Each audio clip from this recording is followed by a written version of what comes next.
ফুল বানাতে নতুন আরেকটা ভিডিও নিয়ে আসছি। আমি তো সাধারণত ঘর সাজানোর ভিডিও আপনাদের দেখাই। সেই ঘরে থাকে সবুজ এবং নানা রকমের শিল্পকর্ম। আজ এমন একজনের বাসায় আসছি, উনি গাছ ভীষণ পছন্দ করে। আমার ভীষণ পছন্দের এক ছোট বোন। বিভিন্ন সময়ে ওর সাথে আমি কাজ করেছি। আমি আসলে ওকে তুই বলি, আপনারা প্লিজ মনে কিছু করবেন না, আমার খুব আপনজন ও আসলে। ও গাছ পছন্দ করে, শিল্পের সাথে ও প্রতিদিন বসবাস করে।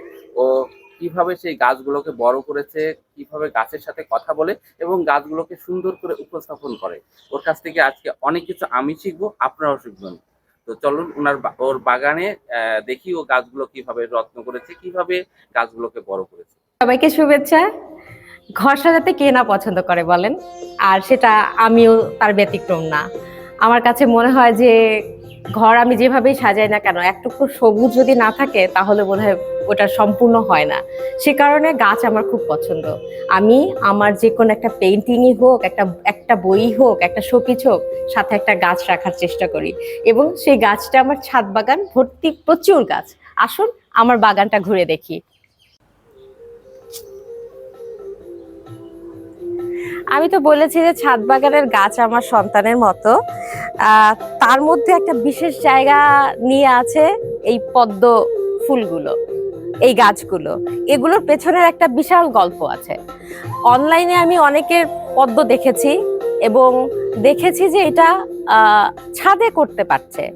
এটা আমার কাছে সবচেয়ে বিস্ময়, এবং আমি তখন থেকেই খুব আগ্রহী হয়ে উঠি যে কি করে আসলে ছাদে বা একটা দিঘি পুকুর ছাড়া আমি পদ্ম করতে পারি। তো সেই চিন্তা থেকেই মূলত একটু পড়াশোনা করা, একটু খোঁজ খবর করা, কিভাবে করে আমি আসলে করব। সেটা ড্রামে, বালতিতে বা মাটির হাঁড়িতে, যেটাতেই হোক না কেন, যে ছাদে কি করে আমি পানির মধ্যে পদ্ম করতে পারবো। আপনারা জানেন যে মাটিতে পদ্ম হয় না, পানিই লাগবে। তো ওইখান থেকেই আসলে মূলত শুরু। প্রথমে আপনারা হয়তো অনেকে জানেন, বা যারা জানেন না তাদের জন্য বলছি যে পদ্মর আসলে টিউবার হয়, মানে পদ্ম মাটির নিচে একটা খাবার সংগ্রহ করার জন্য ছোট ছোট করে একটা সরু সরু ডালের মতন হয়, ওটাকে টিউবার বলে।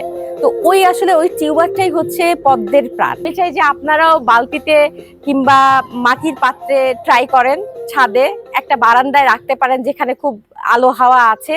ওরকম জায়গায় পদ্ম খুব ভালো হয়। রোদটা পদ্ম পছন্দ করে, রোদ বৃষ্টি দুটোই। তো ছাদ বাগানে তো অবশ্যই সম্ভব। চাইলে বারান্দাতেও অনেকে করতে পারে যদি আলো হাওয়া আসে। তো আমি চাইবো যে আপনারাও আমার মতন এরকম সুন্দর সুন্দর পদ্ম করেন। আমি আসলে যে শুধু ফুল গাছ করি তা না, ফলের গাছের প্রতিও আমার বিশেষ একটা দুর্বলতা আছে। তবে সেই সব ফলের গাছ যেগুলো আসলে বিলুপ্ত হয়ে যাচ্ছে, যেসব ফল গাছগুলা খুব সচরাচর চোখে পড়ে না, যেমন এই আমলকিটার কথাই ধরি। আমলকি আমরা কিন্তু বাজারে কিনতে পাই, কিন্তু বাড়ির আঙিনায় কি আমরা দেখি আমলকি গাছ সবার?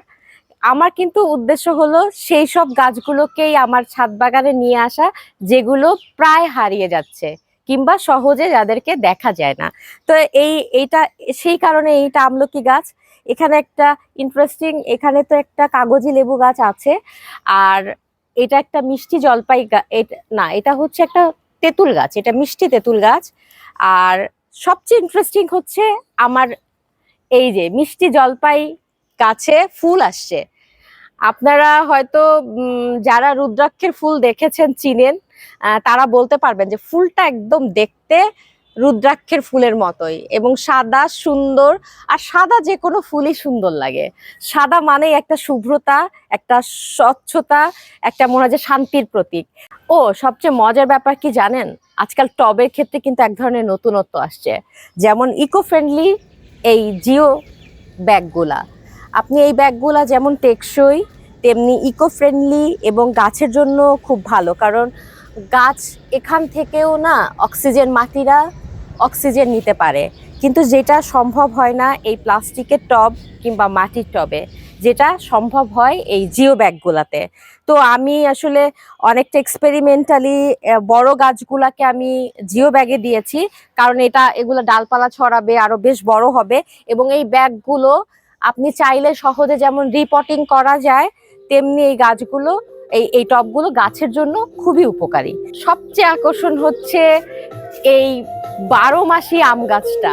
আমের সিজন এখন, কিন্তু আমি কিন্তু সারা বছর আম পাই। দেখেন কত মুকুল আসছে, আমের গুটিও আসছে, কিন্তু আমরা রিসেন্টলি কিন্তু আম খেয়েও ফেলছি। যখন গাছে মুকুল ছিল অন্যদের, তখন আমার গাছে পাকা আম ছিল। তবে এই গাছের জাতটা হচ্ছে, এটা হচ্ছে কাটিমন, এখন ছাদ বাগান উপযোগী 12 মাসি গাছগুলোর একটা এবং খুব জনপ্রিয় গাছ। তো ফুলের না একটা ইন্টারেস্টিং জিনিস আমার কাছে, আমি যেটা আমার আর কি শোনা, কতটা সত্য এটা আমি বলতে পারবো না, কিন্তু আমি দেখেছি যে আসলে ফুটতে চায় না, বা হয়তো অনেক ওয়েট করলে তারপরে ফুটবে। কিন্তু আমি জানি যে পদ্মটা ফুটিয়ে দিতে হয় ফুলটা, এবং ফুটিয়ে দিলে ফুলটা তাড়াতাড়ি ফুটে এবং সুন্দর লাগে। এখন এটা হয়তো হয়তো বা কিছুদিন রাখলে আরো একা ফুটতো কিনা সেটা এক্সপেরিমেন্টাল, কিন্তু আমি আমার 2-3টা পদ্ম যাই ফুটেছে, যদিও এটা আমার প্রথম ফুটলো, তো এই কারণে আমি হাত দিয়ে এটা ফুটিয়ে দিয়েছি। আর সেটার মধ্যে অনেক ইন্টারেস্টিং, মানে মুনশিয়ানাও লাগে কিছুটা। ফুল গাছের কথা বলছি, কিন্তু সবজিও কিন্তু ছাদ বাগানের একটা বিশেষ জায়গা দখল করে আছে এখন। কারণ এই দেখেন, আমার এটা মৌসিম বলে, দেখেন এটা বীজও আমি রাখার চেষ্টা করছি, দেখেন পেকে কত বড় হয়ে গেছে, মনে হচ্ছে একটা সোর্ড, তরোয়ালের মতন অনেক বড় হয় এই এই শিমটা, এবং খেতেও খুব মজা। এটা যদি আপনি বাটা করে খান, ভর্তা করে খান, খুব খুব টেস্টি হয়। তেমনি এরকম এখানে আছে আমার বেগুন গাছ, এমনকি যে লতির জন্য লতি কচু গাছও আছে। কুমড়োতে এই যে ফুল আসে, ফুল ভাজি করে খাই। আপনাদের কার কাছে কেমন লাগে আমি জানি না, কিন্তু আপনি জানেন যে এত অবহেলায়, এত মনে হয় যে এত অসম্মানে এত সুন্দর করে ফুটে থাকে, মানে নয়নতারা নামটাই যেরকম সুন্দর, ফুলটা তো মানে একদম মন ভালো করে দেয়। আপনি যত দেখবেন তত মুগ্ধ হবেন, মুগ্ধ না হয়ে পারবেন না। এখন তো অনেক ধরনের হয়, হাইব্রিড অনেকে করে, অনেক কালার, কিন্তু এই যে এইটা যে আমাদের দেশি যে ফুলটা আছে, এটা সবসময় খুব সুন্দর, এবং 2টা কালার সবসময় হয়, একটা এই যে পিঙ্ক পার্পল, আর একটা ওই যে ওইদিকে আছে সাদা, 2টাই খুব সুন্দর। আর তেমনি হচ্ছে এই যে বেলি ফুল গাছ, জেসমিন আমরাকে যেটা বলি, অনেকে পারফিউমের জন্য খুব বিখ্যাত কিন্তু জেসমিন, এই ফুলটারও যে এত সুন্দর সুগন্ধ। আমাদের রবীন্দ্রনাথ ঠাকুর এই প্রথম মনে হয় যে বেলি ফুলের মালা তৈরি করা এবং সেটা খোপায় পরা, এই প্রচলনটা বোধহয় সে করেছিলেন। সেখান থেকেই কিন্তু বেলি ফুলের অনেক কদর, যদিও ফুলটাও নিজেই অনেক সৌন্দর্য নিয়ে থাকে এবং তার সুগন্ধ সবার মন কাড়বে।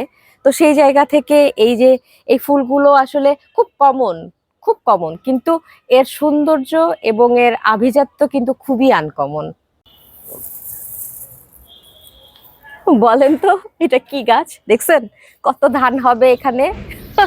কিন্তু মোটেও এটা ধান গাছ না, এটার নাম, এটা ডেইলি। দেখেন এখানে ছোট্ট করিও আসছে, ফুলগুলো এত মিষ্টি সুন্দর কালার। আপনি এখানে 3টা জাত আছে, 3টা কালারের ফুল আছে, কিন্তু দেখলে আপনার মনে হবে ধান গাছ। আমার মাও ভুল করেছিল, আমার মা বলে ছাদে কেন ধান গাছ লাগিয়েছো টবে? আমি বলছি আচ্ছা, তুমি যখন ফুল ফুটবে তখন তোমাকে ডেকে নিয়ে আসবো, ধান গাছে কি ফুল ফুটে, আসো তোমাকে একটা ফল খাওয়াই। পাখিদের জ্বালা এটার একটা ফলও রাখা যায় না, বুঝছো? ওরা সব খেয়ে ফেলছে। তোমাকে দেখো, এখনো দেখো কি সুন্দর, এই যে কালো হতে কোনো সুযোগই দেয় না পাকতে, পুরাটা একদম কালো হয়ে যায়, মিষ্টি হয়। তারও একটা ফল ছিঁড়ি, এটা তোমার জন্য।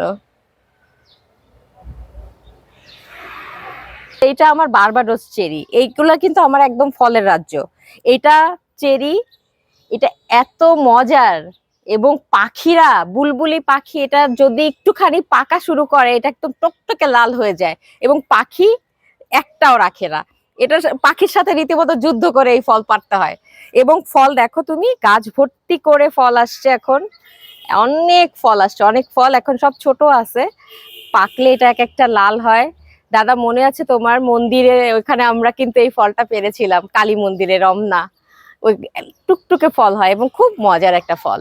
তেমনি কিন্তু এই যে এটা আমার থাই করম চা, দেখেন মানে এত ফুলটাও যেরকম সুন্দর, এখন তো ফুলটা চুপসে গেছে, এই যে ফল আসছে, এই যে দেখো কি সুন্দর, মানে এটা আস্তে আস্তে লাল হবে, কিন্তু এটা এখন সবুজ আছে এবং এটা খেতে খুব মিষ্টি, খুব সুন্দর। সেরকম এই যে তোমাকে তো বললাম মালবেরির কথা, পাখিদের জ্বালা তুমি মানে চিন্তা করতে পারবা না যে পাখিরাও এখন আমার মানে এত বন্ধু হয়ে গেছে গাছ লাগানোর কারণে। এত পাখি এখানে আসে, বুলবুলি, চড়ুই, শালিক, কাক, এগুলা পাখির যন্ত্রণায় আমি এখানে পুরো কিচিরমিচির শুরু করে দেয়। আমি তো অনেক ফল গাছ এদিকে পদ্মের কথা বললাম, কিন্তু এইদিকেও কিন্তু আমার একদম দেখেন অ্যারোমেটিক জুঁই ফুটে আছে। এই গাছটা না একদম মরে গিয়েছিল জানেন, মানে আমি একটা ছোট্ট এতটুকুন একটা এই ভ্যানে নিয়ে যাচ্ছিল তখন এই গাছটা কিনছি। আসলে প্রত্যেকটা গাছের না একটা ভিন্ন ভিন্ন গল্প আছে। রাস্তায় কুড়িয়ে পাওয়া অনেক গাছও আমি এখানে এনে লাগিয়েছি, পড়েছিল, একটা ডাল পড়েছিল। যেমন এই গাছটারই একটা ইন্টারেস্টিং পার্ট, একটা ডাল ভেঙে গিয়েছিল, আমার খুব কষ্ট হচ্ছিল। পরে কি করব, ডালটাকে এখানে পুঁতে রাখছি, দেখেন মাশাল্লাহ এখানে দেখেন গাছটা কি সুন্দর করে হয়েছে। ভাবা যায় যে ওই গাছেরই কিন্তু একটা ভাঙা ডাল এখানে। এরকমই আর কি বহুত গল্প আছে। যেমন কতগুলো আমার নানা বাড়ি থেকে আমি এতটুকু এতটুকু জবার ডাল নিয়ে আসছিলাম, বিভিন্ন বাড়িতে দেখি যে হয়ে আছে ডিফারেন্ট ডিফারেন্ট, এবং সেগুলা কিন্তু প্রত্যেকটা আমার বাগান আলোকিত করেছে, ফুল দিয়েছে। এবং এরা সব আমার আসলে সত্যি সন্তানের মতন।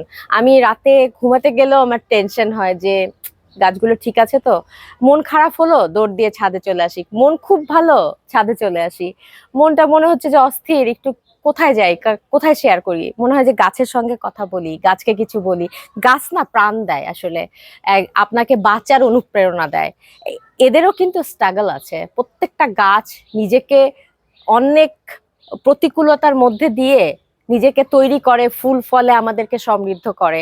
আমরা মানুষদের কিন্তু অনেক কিছু শেখার আছে গাছের কাছ থেকে।